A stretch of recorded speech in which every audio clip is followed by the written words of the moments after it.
আমার আব্বা জানেরা, ভাই জানেরা, আমার পর্দানশীল মা ও বোনেরা, একবার মন ভরা ভালোবাসা দিয়ে একটু বক্তব্যের দিকে লক্ষ্য করুন। আমার নবী, আপনার নবী কি বলছেন? তুমি কোরআনকে ভালোবাসো, আরবিকে ভালোবাসো।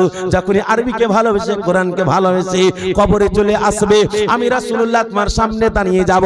তুমি আরবিতে কথা বলতে জানো না, আরে কাউরির সাথে আরবিতে কথা বলোনি, কিন্তু যখন ফেরেশতা তোমাকে জিজ্ঞাসা করবে, বাংলাতে নয়, ইংলিশে নয়, হিন্দিতে নয়, সংস্কৃত নয়, অন্য কোন ভাষায় নয়, তোমাকে আরবিতে প্রশ্ন করবে, আরবিতে উত্তর দেবে। ইয়া রাসূলুল্লাহ, ইয়া হাবিবাল্লাহ, আমি কেমন করে আরবিতে উত্তর দেব? আমি তো আরবি কিছুই জানি না। ইয়া রাসূলুল্লাহ, সেই দিন আমার কি হবে? নবী আমার বলছে, শোনো, আমাকে যদি তুমি ভালোবাসো, আমাকে যদি মোহাব্বত করো, আমি তোমার সামনে দাঁড়িয়ে থাকব, অবশ্যই অবশ্যই আমার চেহারার দিকে একবার তাকিয়ে দেখবে, অনর্গল তুমি ফেরেশতার সাথে আরবিতে কথা বলবে। জোরে বলুন সুবহানাল্লাহ।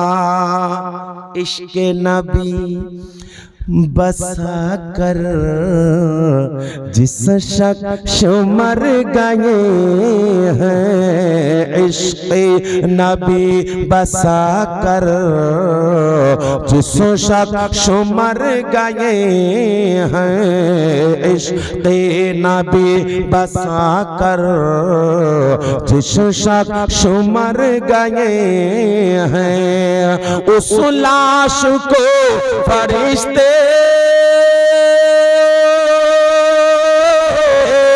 उस लाश को फरिश्ते कांधा लगा रहे हैं, हर सो जहान वाले खुशियां मना रहे हैं, दोनों आलम का दूल्हा तशरीफ ला रहे हैं, हर सो। আমার আব্বা জানেরা, ভাই জানেরা, আল্লাহ পাকের প্যারা রাসূলের মহব্বত কি জিনিস দেখুন। যখনই আপনি মহব্বত করে নিলেন, অনার্গল আরবিতে কথা বলছেন, আমার নবী, দয়ার নবী, মায়ার নবী, হাবিবুল্লাহ আওয়াজ দিয়ে জানিয়ে দিলেন, ইয়া আমার উম্মতি, আমার চেহারার দিকে তাকিয়ে দেখবে, আমি রাসূলুল্লাহ তোমার দিকে তাকিয়ে দেখব। যখনই আমি তোমার দিকে তাকিয়ে দেখলাম, তুমি আমার দিকে তাকিয়ে দেখলে, তুমি আমার হয়ে গেলে, আমি তোমার হয়ে গেলাম। ওই কারণে ফেরেশতা যখন জিজ্ঞাসা করবে মান রাব্বুকা, তুমি উত্তর দিয়ে দিবে রব্বি আল্লাহ, মা দিনুকা, দিনী আল ইসলাম, মান নবিয়ুকা ওয়া মুহাম্মাদুর রাসূলুল্লাহ সাল্লাল্লাহু তাআলা আলাইহি ওয়াসাল্লাম। উম্মতি, তুমি আমাকে ভালোবাসবে, তোমার কোনো রকম অসুবিধা হবে না। জোরে সুবহানাল্লাহ। নামাজ, রোজা, হজ, যাকাত, নবী পাকের রওজায়ে আনোয়ারের জিয়ারত করার পরেও জাহান্নামে। একটু খালি ডকুমেন্টস, হাদিস কোরআনের ভিত্তিতে আপনাদেরকে একটু উপহার, বাস হালকা সময়। দয়ার নবী মুস্তাফা হাবিবুল্লাহর উম্মতি, উম্মত তো সবাই দাবি করছে আমি উম্মতি, জান্নাতে যাব। আমার আব্বা জানেরা, ভাই জানেরা, কাল কিয়ামতের মাঠ হবে, হাসরের ময়দান হবে, জান্নাতি জান্নাতি যাবে, জাহান্নামী জাহান্নামী যাবে। ওই জাহান্নামীর ভিতরে দুজন আওয়াজ দিবে। একজন আওয়াজ দিয়ে দিল, এ ফেরেশতা কোথায় নিয়ে যাও? বলে জাহান্নামে। বলে দাঁড়াও, আমি আল্লাহর সাথে একটু কথা বলতে চাই। আওয়াজে ইলাহি আসবে, এ বান্দা বলো তুমি কি বলতে চাও? বলে আল্লাহ গো, তুমি কোরআন শরীফের মধ্যে আওয়াজ দিয়ে জানিয়ে দিয়েছো, ফাদখুলি ফি ইবাদি ওয়াদখুলি জান্নাতি, যে আমার ইবাদত করবে আমি তাকে জান্নাত দেব। বলে বারহাক, আমি আল্লাহ যেটা ওয়াদা করি সেটা হক। ইয়া আমার বান্দা, তুমি বলতে চাইছো কি বলো? বলে আজকে আমি তো নামাজ পড়েছি, কোনো নামাজ বাদ দিইনি, 5 ওয়াক্তের তো দূরের কথা, আরো যত আছে সব পড়েছি, আজকে জাহান্নামে কেন যাব? আমার আল্লাহ বলবেন, তুমি আরেক জায়গা দিকে লক্ষ্য করনি। বলে কি? না তো ওয়াবুদুল্লাহ, তোমরা আল্লাহর ইবাদত করো, ওয়ালা তুশরিকু বিহি শাইআও, আল্লাহর সাথে কাউকে শরীক করো না, ওয়া বিল ওয়ালিদাইনি ইহসানা, তোমরা মা বাপের সাথে সদ্ব্যবহার করো। তুমি তো আমার ইবাদত করেছো, কোনো সন্দেহ নাই। তারপরে আমার সাথে কাউকে শরীক করনি, এটাও সন্দেহ নাই। কিন্তু আমি আরেকটা কথা বলেছি, ওয়াবিল ওয়ালিদাইনি ইহসানা, ওয়ালিদ মানে বাপ, ওয়ালদা মানে মা। তোমার মা বাপের সাথে সৎ ব্যবহার করো। ইয়া আমার বান্দা, তুমি সব করেছো কিন্তু তোমার মা বাপের সেবা করনি, তোমার মা বাপের হক আদা করনি। তোমার মা বাপ তোমার জন্য চোখের পানি গড়িয়েছে, ওই জন্য আমি আল্লাহ তোমার কোনো ইবাদত কবুল করিনি। খালি বললে হবে না I love you, I love you, I love you, I love you. এই আই লাভ ইউ শব্দটা এমনই একটা শব্দ হয়ে গেছে, শুনলে বলে মা কি বলছে টি, মা বহিনরা বলে কি বলছে টি, আই লাভ ইউ বলছে। বেটা ছেলেরা বলে কি বলছে রে, আই লাভ ইউ বলছে। এটা একটা ভাষা, আই লাভ ইউ। এর যদি আমি বাংলা বলি আমি তোমাকে ভালোবাসি, এর যদি উর্দু বলি मैं तुमसे प्यार करता हूं আব্বা। তাহলে চিন্তা করছেন ভাষা। আমি বললাম আই লাভ ইউ 100 বার আপনাদেরকে, আপনারা বললেন আই হেট ইউ, আমি ঘৃণা করি। তাহলে আমার 100 বার কথাটা বলাই বৃথা চলে গেল। যেহেতু আপনি আমাকে ভালোবাসেন না, ভালোবাসা উভয়ের তরফ থেকে হয়। আপনি বললেন 100 বার, শোনার পরে একবার আই হেট ইউ, আপনাকে আমি ঘৃণা করি। তাহলে আমার 100 বার বলা বৃথা হয়ে গেল, আমার কিছু কাজে লাগলো না। আমার আল্লাহ বলেন বান্দা, নামাজ তুমি পড়েছো, যত রকম ইবাদত সব তুমি করেছো, ওয়াবিল ওয়ালিদাইনি ইহসানা। আমি আরেক জায়গায় বলেছি মা বাপের হক আদায় করো, তুমি মা বাপের হক আদায় করনি বলে আমি আল্লাহ তোমার ইবাদত কবুল করিনি। যাও তুমি জাহান্নামে চলে যাও। হাত চুলকেতে চুলকেতে জাহান্নামে। এবার হাদিসে পাকের কথা শুনেন। আল্লাহ পাকের ফেরেশতার একজন খোদার বান্দার হাত থেকে ধরে টানতে টানতে নিয়ে যাচ্ছে, বলে তুমি কোথায় নিয়ে যাও? বলে জাহান্নামে। বলে কেন? বলে তুমি জান্নাতে যাবার মতন কোনো কাজ করনি। কেন? আমার নবী পাক সাহিবে কাউন মাকা মুহাম্মাদুর রাসূলুল্লাহ সাল্লাল্লাহু তাআলা আলাইহি ওয়াসাল্লামের পবিত্র জবানের কথা, মান যারা কবরি ওয়াজাবাত লাহু শাফাতি। আমি একবার নয়, দুবার নয়, আমি শত শতবার কাবাতে এসেছি, মদিনাতে গিয়েছি, আমি জিয়ারত করেছি। নবী তো আওয়াজ দিয়ে দিয়েছে, এ দুনিয়ার মানুষ শোনো, তোমরা যদি আমার কবরে জিয়ারত করো আমার উপরে ওয়াজিব হয়ে যায় তোমাদেরকে জান্নাতে নিয়ে যাব। তো আমি আজকে কেন দয়ার নবী গো, ও মায়ার নবী, আপনারই তো কথা আমার কবর জিয়ারত করলে আমি জান্নাতে নিয়ে যাব, তো আজকে কেন আমি জাহান্নামে যাব? ইশারাতে রে ও মন রে টুকরা হইল পূর্ণিমার চাঁদ। যে নবীর আঙ্গুলের ইশারাতে চাঁদ 2 খণ্ড হয়ে যায়, সেই নবীর ইশারাতে জান্নাতি জাহান্নামে যায়, জাহান্নামী জান্নাতে যায়, নবীর খালি ইশারা যদি হয়ে যায়। আল্লাহর নবী তো জাহানের হাবিব, হাবিবুল্লাহ বলছেন, শোনো গো উম্মতি, তুমি যে আলোচনাটা করেছ, যে আপনি বলেছেন আমার কবর জিয়ারত করলে জান্নাতে নিয়ে যাব, এটা বারহা। আমি যার সাথে যে ওয়াদা করি সেটা ওয়াদা কোনোদিন ভঙ্গ করি না। তবে তুমি একটা দিক দেখেছো, আমি আর এক জায়গায় আর একটা কথা বলেছি, সেইটা তুমি দেখো নাই কেন? বলি ইয়া রাসূলুল্লাহ কি? যেমন আল্লাহ দেখিয়ে দিলেন, ফাদখুলি ফি ইবাদি ওয়াদখুলি জান্নাতি, তো ওয়াবিল ওয়ালিদাইনি ইহসানা কুরআন আওয়াজ দিয়ে দেখিয়ে দিল, তুমি এই দিকে আমল করেছো কিন্তু এই দিকে কেন আমল করোনি? তো নবী আমার জানিয়ে দিচ্ছেন, মান যারা কবরি ওয়াজাবাত লাহু শাফাতি, তার অপোজিটে আবার আলোচনা করে জানিয়ে দিয়েছেন যে তোমার জান্নাত কোথায় আছে। ইয়া আমার উম্মতি, আমি তো তোমাকে আগেই জানিয়ে দিয়েছি জান্নাত কোথায়, মসজিদের কর্নারে, মাদ্রাসাতে, কাবাতে, মদিনাতে, আরো কোন জায়গাতেই না না না, তুমি ওখানে জান্নাত পাবে না। ওটা ইবাদতের জায়গা, ওটা মহব্বতের জায়গা। যদি কবুল হয় তাহলে তুমি জান্নাতি হয়ে যাবে, আর কবুল যদি না হয় তো খালি যাবাই হবে, করাই হবে। আসল জায়গা যেটা আমি রাসূলুল্লাহ তোমাকে জানিয়ে দিয়েছি। বলে কি? আল জান্নাতু তাহতা আকদামিল উম্মাহাত। ওরে আমার উম্মতি শোনো, তোমার জান্নাত হচ্ছে তোমার মায়ের পায়ের তলায়। জোরে সুবহানাল্লাহ। আরবি ভাষা আল জান্নাত মানে জান্নাত, তাহতা মানে নিচে, আকদাম মানে পা, উম্মাহাত মানে মা। তোমার মায়ের পায়ের তলাতে জান্নাত রয়েছে।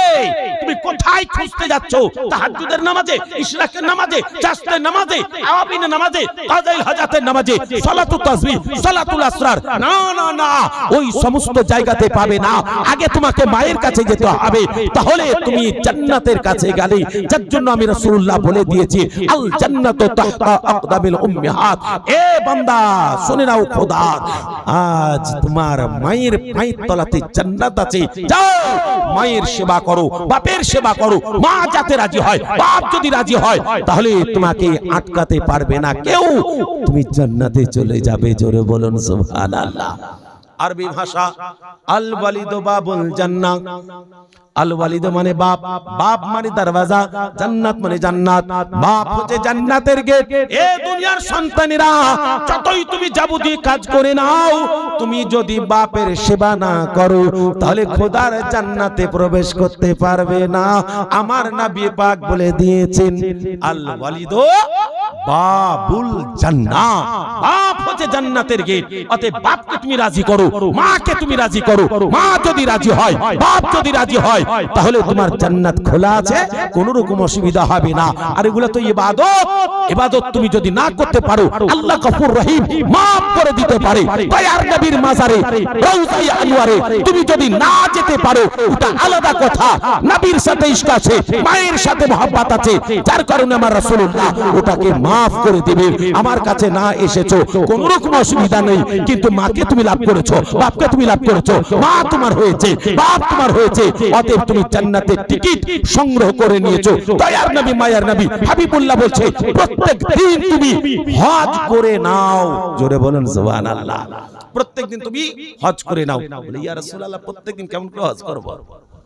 বলে বিছানা থেকে উঠে তুমি সর্বপ্রথমে ভালোবাসার নজর নিয়ে মায়ের কাছে গিয়ে মার কদম দুখানাকে ধরে মাকে সালাম জানিয়ে তুমি চেহারার দিকে তাকিয়ে দেখো, সাথে সাথে একটা পূর্ণ হজের নেকি পাবে। জোরে বলুন সুবহানাল্লাহ। মা কি জিনিস, বাপ কি জিনিস, আমরা মূল্য দিতে শিখলাম না। বাংলাদেশের কবি বাংলাদেশি ভাষায় একটি কথা বলছে, কত সুন্দর কথা দেখো। ভবে দিন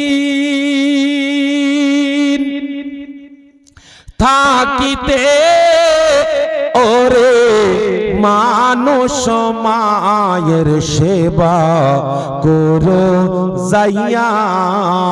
ভবে দিন থাকিতে ওরে মানুষ মায়ের সেবা করো যাইয়া। জননী রে রইস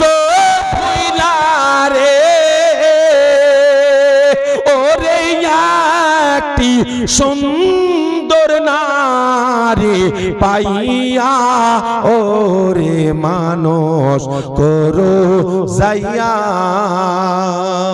জোরে সুবহানাল্লাহ। মা আগে না বিবি আগে গো? শেষ কথা, ঘাবড়াই না। মা আগে না বিবি আগে? মা আগে। কতদিন পরে বিবি পায়?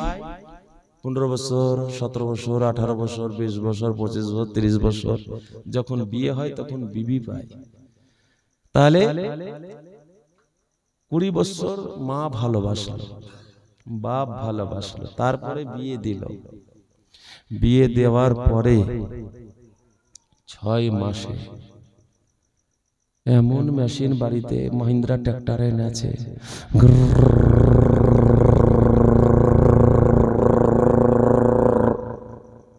আচ্ছা স্বামীর কান থাকবে, মার কথা বুঝতে পারবে ও?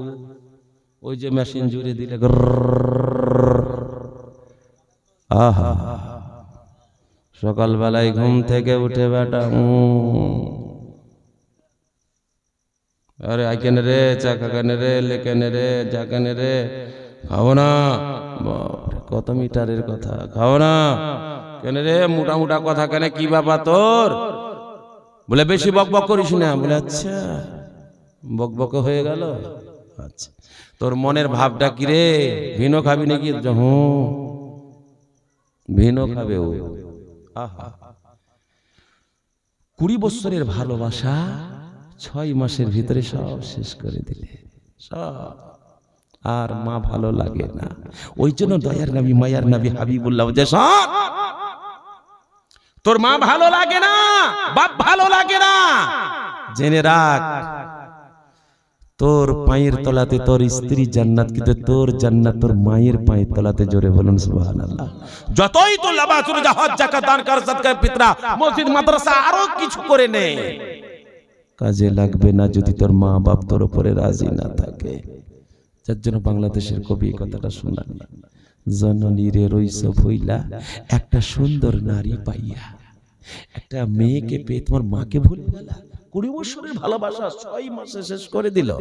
আমার মা বোনেরা, স্বামীর ভালোবাসা কাকে বলে? স্বামীর ভালোবাসা ওটাকেই বলে, তুমি যদি তোমার স্বামীকে জান্নাতে পাঠাতে পারো তাহলে তোমার শ্বশুর শাশুড়ি সেবা করতে বলো। যদি তুমি শ্বশুর শাশুড়ি সেবা করেছো তাহলে জেনে রাখো তোমার শ্বশুর শাশুড়ি একটা দোয়া দিবে আর তার সন্তান আদির জন্য হাত উঠে প্রার্থনা করবে, আমার আল্লাহ পাক দোয়া কবুল করে তাকে জান্নাতি করে দিবে। জোরে বলুন সুবহানাল্লাহ। এটাই হচ্ছে তোমার ভালোবাসা। তুমি স্বামীকে কেড়ে নিলা আর ভাবছো যে তোমার স্বামী জান্নাতে চলে যাবে না, তোমার স্বামীর তুমি জানি দুশমন হয়ে গেলা, তুমি তো পাঠিয়ে দিলা জাহান্নামে। তোমার মহব্বতে তোমার ভালোবাসায় পড়ে তার মা বাপকে ভুলে গেল, অতএব তুমি জাহান্নামী করে দিলা। আর ইহে তো হতভাগা সন্তান, বউ পাগলা সন্তান, মা বাপের কথার দিকে গুরুত্ব দিল না, বিবির কথাতে গুরুত্ব দিয়ে বাস দম দাঁড়াকা লাগিয়ে দিল। যাই হোক আমার আব্বা জানেরা, ভাই জানেরা, শেষ একটা গজল পড়ব আল্লাহ পাকের প্যারা রাসূলের মহব্বতে। আপনারা একবার দরুদের নজরানা শোনান, এটাই শেষ। আল্লাহ তুমি ওরে ও কেমন করে ঘুমাও তুমি ফজর করে কাজা, এমন তো হতে পারে জোহরে জানাজা তোমার, এমন তো হতে পারে জোহরে জানাজা। জোরে সুবহানাল্লাহ। মুসলিম হয় না জন্ম নিলে মুসলমানের ঘরে, কাফের মুমিন তফাতটা হয় সালাতের পরে, মানুষ নামাজের পরে। মুসলিম হয় না জন্ম নিলে মুসলমানের ঘরে, কাফের মুমিন তফাতটা হয় সালাতের পরে, মানুষ নামাজের পরে। এই জীবনে নামাজ জানো ওগো,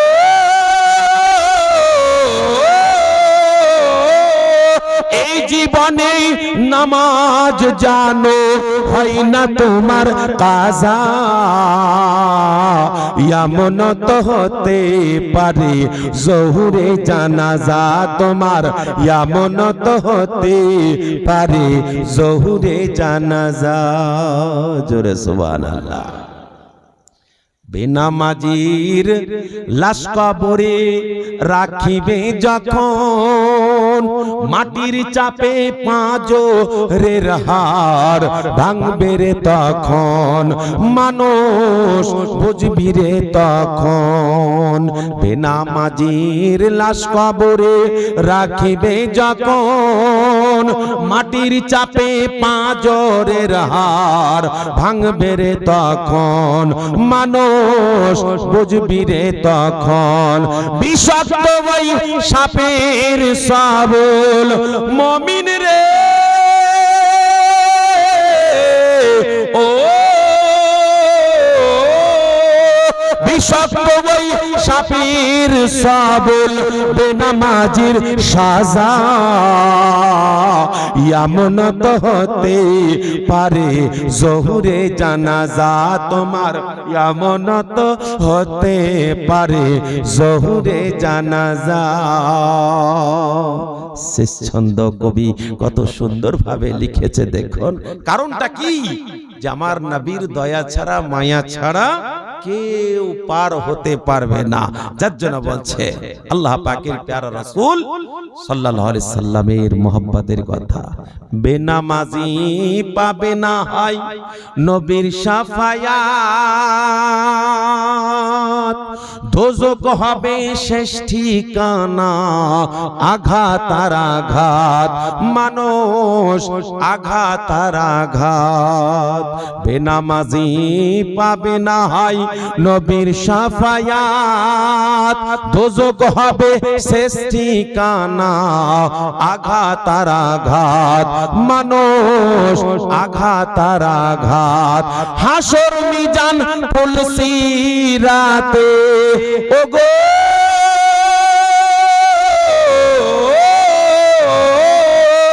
হাসর মিজান পুলসিরাতে নাই তো কোনো জাযা এমন তো হতে পারে জোহরে জানাজা তোমার এমন তো হতে পারে জোহরে জানাজা কেমন করে ঘুমাও তুমি ফজর করে কাজা এমন তো হতে পারে জোহরে জানাজা আমার এমন তো হতে পারে জোহরে জানাজা আল্লাহর কোরআন